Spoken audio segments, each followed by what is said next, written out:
2-4, more about linear equations. So in this section, we're going to continue what we talked about linear equations in the last section. We're going to continue by introducing a couple new forms of linear equations, specifically point slope form and standard form of linear equation. So our objective is to write an equation of a line given a slope and a point on that line, right? Point, slope. So we're going to graph it with just the point and just the slope. And what you should know by the end is that slopes of two lines in the same plane indicate how the lines are related. And we'll get to this near the end. All right, so the first thing we need to know is that given a slope and a y-intercept, we can write the equation of a line in slope-intercept form, which was y is equal to mx plus b. Right, that's what we did last time. We can also write write the equation of a line in something called point-slope form. Okay, so in order to write an equation of a line in point-slope form through this point, x1, y1, with a slope of m, we're going to use this equation right here. Y minus y1 is equal to m times x minus x1. The important thing to notice is that this equation has negative signs in it, and we'll get to why that is important when we start looking at the problems. But you got to realize that because the equation has a negative sign in it, the signs of the points might change. Okay? So where does this function come from? Where does it doesn't just appear by magic, not just because I said so. Okay? We can see why it works. Okay? By substituting a general point, x comma y, for x2, y2 in the slope formula that we've used before. Right? We can rewrite the slope formula into our point slope form. So let's do the first step. Let's replace these two with just a general y1 and a general x. Okay. Now, I want to move some stuff around and I want to get y and y1 by itself. The first thing I would do would be to multiply each side of this equation by x minus x1. Okay. When I did that, the denominator would cancel, and I would be left with x minus x1 times m is equal to y minus y1. Okay. Now I can use the commutative property, right? The commutative property says that I can rewrite this equation by bringing the m over to this side, and then I can use the reflexive property, which can reverse this whole equation. So I'm going to take this and put it to this side, and this to put it to this side. Okay, so my answer would now look like y minus y1 is equal to m times x minus x1, which is exactly our point slope formula right there. Okay, so this formula doesn't just appear out of nowhere. It is a way to change the slope formula into a form that we can use to write an equation. Okay. So when is this equation useful? Okay, we can mostly use this equation when we're trying to find an equation of a line if we're given a point and we're given the slope. So what is the equation of this line? Well, let's use our formula. Y minus y1 is equal to m times x minus x1. Okay, let's plug in the information that we know. Y minus y1 is equal to the slope times x. Now here's where we get a little tricky. x1 is a negative. The formula includes a negative sign.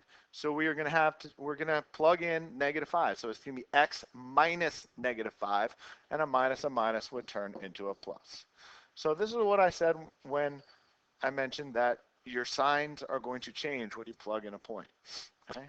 And then if I were looking at a point slope equation, I should realize that this represents a +2 as a point, and this represents a -5 as a point. Okay? Let's look at a quick problem. Okay?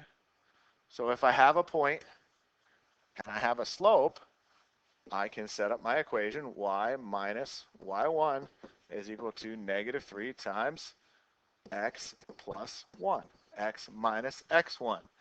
And looking at my answer choices, I can see my answer is B. Okay. For this problem that got a lot of you during class, looking at here, if my slope is undefined, that means that I am going to have a vertical line. Okay? So I'm going to have a line that looks like that, which means that I do not have a y. Okay? So that means x never changes. And in this equation, x is going to be equal to negative 3. So the only one that says x is going to be equal, sorry, x is equal to positive 3. The only one that says that x is equal to positive 3 is that one, which, of course, it does because we can add 3 right to both sides to give me x is equal to 3. If there was no x, like this equation, that would mean that the slope is 0, not undefined. Undefined slopes happen when in an equation where there is no y. So this problem gives us 2 points, and we want to write an equation with 2 points. We did this previously by putting it into slope-intercept form. We can do it with point-slope form a little easier. The first thing we need is the slope. So to find the slope, we're going to do y2 minus y1 over x2 minus x1, which is going to be 8 minus 2 over 5 minus 3, which is going to be 6 over 2, which is 3. Now that I have the slope, I can write an equation in point-slope form. Now, it does not matter which point I choose to use. Either one of them is going to give me the same equation. So let's use 3, 2 first. So that would be y minus 2 is equal to m times x minus 3. There's my equation in point-slope form. If we did the other point, it would be y minus 8 is equal to 3 times x minus 5. Those two equations may not look exactly the same, but they are. If we wanted to be sure that they are, we could put them into slope-intercept form. Oh, whoops. That should be a 3, right? That's the slope. So if we could put them into slope-intercept form. I would do that. I would distribute the 3. Okay, so I would have y minus 2 is equal to 3x minus 9. Add 2 to both sides to get the y by itself. We'd have y is equal to 3x minus 7. Over here, we could do the same thing. Distribute the 3 and add 8 to both sides, and we would have y is equal to 3x minus 7. And we see that these two are the same. So while these two equations in point-slope form might not look exactly the same when we start, they are the same as we plug in the different points. Okay. A quick problem to do right here, right? We would first find the slope, and so we would do 2 minus negative 5, which would be plus 5, over 0 minus 5. So that would be 7 over negative 5. And now that we know the slope, just quickly looking at these answers right here, this is the only one with the slope of negative 7 over 5. So that's going to be my answer. And we can plug the point into to get my full equation. Okay. The other type of equation that we're going to use when we're talking about a line is something called standard form. So in standard form, that's when the sum of x and y are terms set equal to a constant. So we're going to have x and y on the same side. We're going to add them together, and we're going to get some sort of constant c. Now, this is important right here. When possible, in standard form, we want to write the coefficients as x and y as constant as integers, and the constant term. We want to write them all as integers. Okay. So if they are fractions, make them into integers. All right. And of course, we know that a and b cannot both be 0. If x is 0, we have a horizontal line, or sorry, if a is 0, we have a horizontal line. If b is 0, we have a vertical line. Okay. But they can't both be 0, or else we have no function, we have no equation. All right. So let's try it. Here's my equation of a line. It happens to be in slope-intercept form. 3/4 is the slope. Minus 5 is the y-intercept.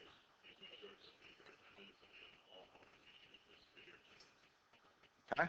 So there's my equation in slope-intercept form. Let's put it to standard form. So the first thing I want to do is make sure all the coefficients are integers.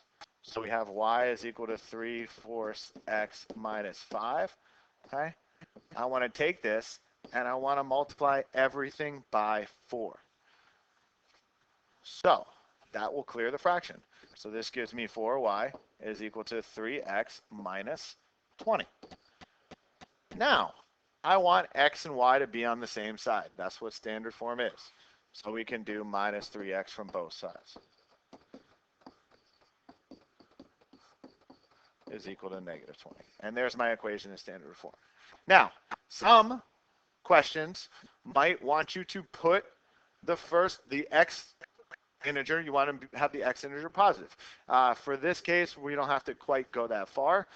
But like in the next example, the x integer is a positive integer, and if we wanted to switch x to be a positive integer, all we would have to do is multiply everything by negative 1. We don't have to do that in this case, though. Okay? So for this problem, however, right, we want to clear the fractions, so we're going to multiply everything by 6. That would give me 6y is equal to 11x minus 30. Okay? Subtract 11x from both sides. 6y is equal to negative 30. And now, as we look through the answers, we don't see that one, but we do see this right here, which if we multiplied this entire equation by negative 1, we would get positive 11x minus 6y is equal to positive 30. Okay? Either one of those are acceptable for standard form. The answer choice here just happens to be C. Okay? Now, so we've talked about in the last two sections, we've talked about three different kinds of equations for writing lines. Okay? The first, slope-intercept form. Okay? This form is best used when you know the slope, when you know the y-intercept, and it's usually the easiest one to graph from. Okay? Point-slope form is used when you know the slope and the point, or when you know 2 points. Okay? This one, point slope, is slightly easier to make an equation from 2 points than slope-intercept form was. Okay? And standard form, right? This form is when we want a, b, and c to be all real numbers, and usually you're going to use this form with some sort of graphing utility. Okay? Now, you can graph stuff pretty easily using x and y intercepts if you have the equation in standard form. Okay? We can plug zeros in for x and y and then figure out the two intercepts from there and draw a line. Okay? So if I want to graph using intercepts, right, the first thing I would do is find the y-intercept. Well, the y-intercept is going to be some number where x is going to be 0. Okay? Then I'm going to find the x-intercept. Right? Some number where x is going to be 0. Okay? So let's find the x-intercept first. Let's plug in 0 for x. So my expression would look like this. 5y is equal to 15. Okay? That means that this would cancel, right? So we'd have 5y is equal to 15. Divide both sides by 5, and we'd have y is equal to 3. Okay? So there is my y-intercept. That is where x is 0 and y is equal to 3. Let's plot that. Okay? That goes right there. Okay? Now, let's find my x-intercept. Let's plug in 0 for y. So we have 3x plus 5 times 0 is equal to 15. And that would cancel, so we'd have 3x is equal to 15. And divide both sides by 3, so x is equal to 5. Okay, let's plot that. Okay, well, first, here's my point. 5 comma 0. We'll plot that. And boom. Now I have 2 points. That's more than enough to make a line. And there we go. Okay, so we can use what we know about standard form in order to figure out the two intercepts and graph. Okay? let's move to a nice big word problem. All right. So we're going to take this real world situation here, and we're going to figure out what's going on. Okay. So the question asks us about biology, and it wants to know, or it tells us the number of times a cricket chirps per minute depends on the temperature. Okay. The number of chirps in 2 seconds for two temperatures are shown at the bottom of the right. Okay. So the first thing we're going to do is we're going to make a graph. But I want to know chirps per minute. If I'm going to graph something, I'm going to graph chirps per minute. So the first thing I'm going to do is figure out the number of chirps per minute. So at 40 degrees, okay, I know that there are 0 chirps, okay, in 2 seconds. Well, right, if I'm talking about 2 seconds, how many groups of 2 seconds are there in a minute, right? A minute has 60 seconds, so there's going to be 30. So I'm going to take 30 times the number of chirps, which is 0. So there's 0 chirps per minute at 40 degrees. At 93 degrees, okay, we're going to take 30 and we're going to multiply it by 8 chirps because there are 8 chirps in 2 seconds. Okay, so I'm going to take that, multiply them together, and we're going to get 240. Okay, so I can plot this and make a good graph. All right, I'm not going to draw a graph. I'm going to let the textbook do it for me. So here's our nice little graph. Okay, and you can see that my two points are plotted on here. 0 and 0. Okay, 0 temperature, 0 chirps. Oh, sorry, 40 comma, right? Here's my first point. 40 comma 0, and my second point is 93 degrees comma 240 chirps. Okay, so those are my 2 data points plotted here and here. Okay, so next, what is the equation of this line in standard form? Well, the first thing I'm going to need is I'm going to need some sort of equation. Okay, I have 2 points. So because I have 2 points, the best way to figure out what the equation of this line is going to be to use point slope form. So let's do it. So my slope is going to be 240 y2 minus y1 over 93 minus 40. Okay, that gives me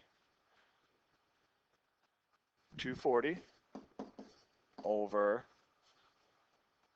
53, okay, which gives me a slope of about, let's round this off a little bit, okay, it's going to be about 4.5. Okay. So now I can use either point. Let's use the easier point though. Let's use the point that has 0 in it, right? 40 comma 0. All right, that point's a little bit easier because of the 0. So let's plug it into my point slope form. So y minus 0 is going to equal my slope times x minus 40. Okay. So now distributing and simplifying gives me y is equal to 4.5 x. 4.5 times negative 40 gives me a minus 180. Okay. This was an approximation, so I can kind of leave it there because it's kind of a decimal that never stops. So it's not really quite possible to put this into integer coefficients. If this was actually 4.5 and not a big crazy decimal, then I would want to multiply everything by 2. Okay, but we can just leave it the way it is for now. All right. So my equation then would be negative 4.5x plus y is equal to negative 180.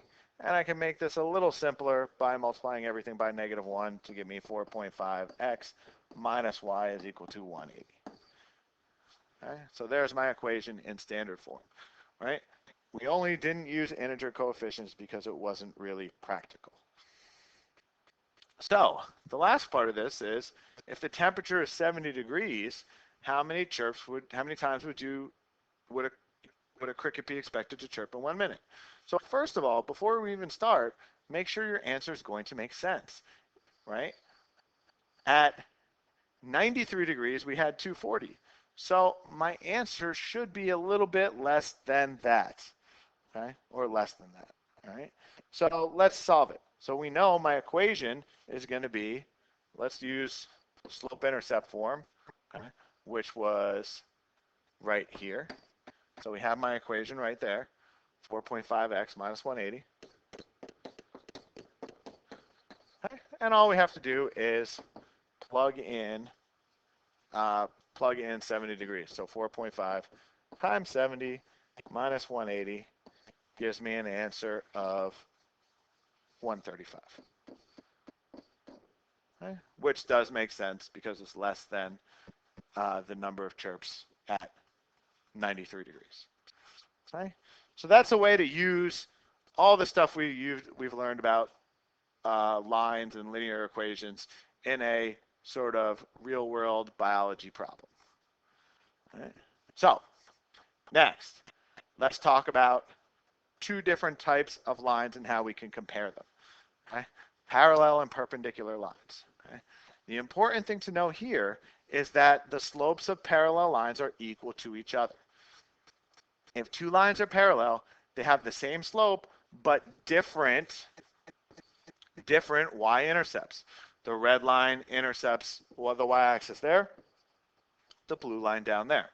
Okay? So that's what this says right here, is that the two slopes are equal, but the intercepts are not equal.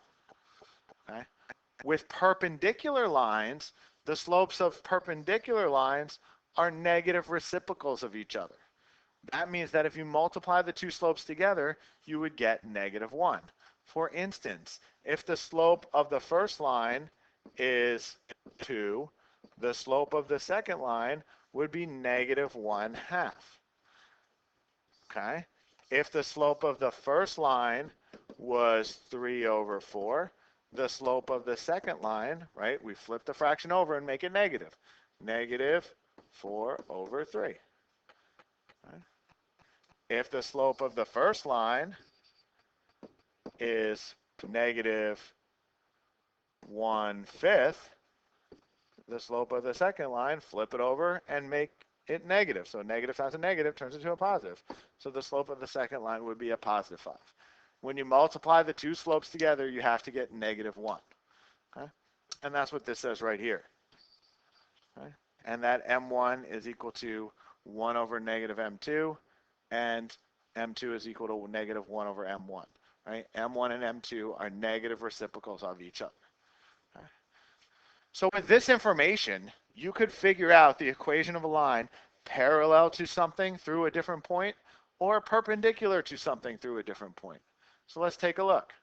If I want to figure out the equation of a line in slope-intercept form, so we might have to change it to slope-intercept form, okay? I'm going to want to figure out the equation of a line. I know the slope because the slopes of parallel lines have to be the same, and I know a point. So I'm going to start with point-slope form and turn it into slope-intercept form. So with point-slope form, I would take y plus 3, y minus -3 is equal to my slope times x minus 1. Now, this is an equation with a slope of 6, so that means it is going to be parallel to that first equation, and it's going to go through a different point. Now I just have to simplify it. Y plus 3 is equal to 6x minus 6. Subtract 3 from both sides, so y is equal to 6x minus 9. And there's my formula in slope-intercept form. If I want to try one that's perpendicular, okay, now my slope, instead of being 4, the slope of a line perpendicular is going to be +1/4, the negative reciprocal of -4. So that would give me, now with my new equation going through that point, y minus 5 is equal to +1/4, the negative reciprocal, x minus 8. Simplifying this, distribute the 1/4. 1/4 x minus 1/4 times 8 is going to be minus 2. And then add 5 to both sides. So y is going to be equal to 1/4 x plus 3. And there's my equation in slope-intercept form. Okay. Let's look at one more of each of those real quick. So through this point, parallel to this. And now I just got to figure all these equations are in slope-intercept form, so I'm going to use the same thing. So through -4, 5, parallel to y is equal to -2x plus 1, my slope I know is going to be the same, and we're going to use point slope form. So y minus a -5, so that'd be y plus 5, is going to be equal to 2 times x plus 4. Okay? Simplify or distribute this, plus 8, and subtract 5 from both sides. So we have y is equal to 2x plus 3. And I can see then my answer would be D. Okay. One more. Perpendicular. Okay. So through this point, perpendicular to this line. Now the slope there is -1. The negative reciprocal of that, right, if my slope is -1, which is what -x means, my slope 2 would be the negative reciprocal of -1. So I'd flip 1 over, and I would still have 1, and I would make it positive. Okay? And when I multiply those two slopes together, they do indeed give me -1. So that's my slope is going to be a positive 1. So we would have y plus 1 is equal to, I don't have to draw the 1, right? X plus 4. And then I would just subtract 1 from both sides. Give me y is equal to x plus 3, which would be A. Right? So that is 2-4, more about linear equations.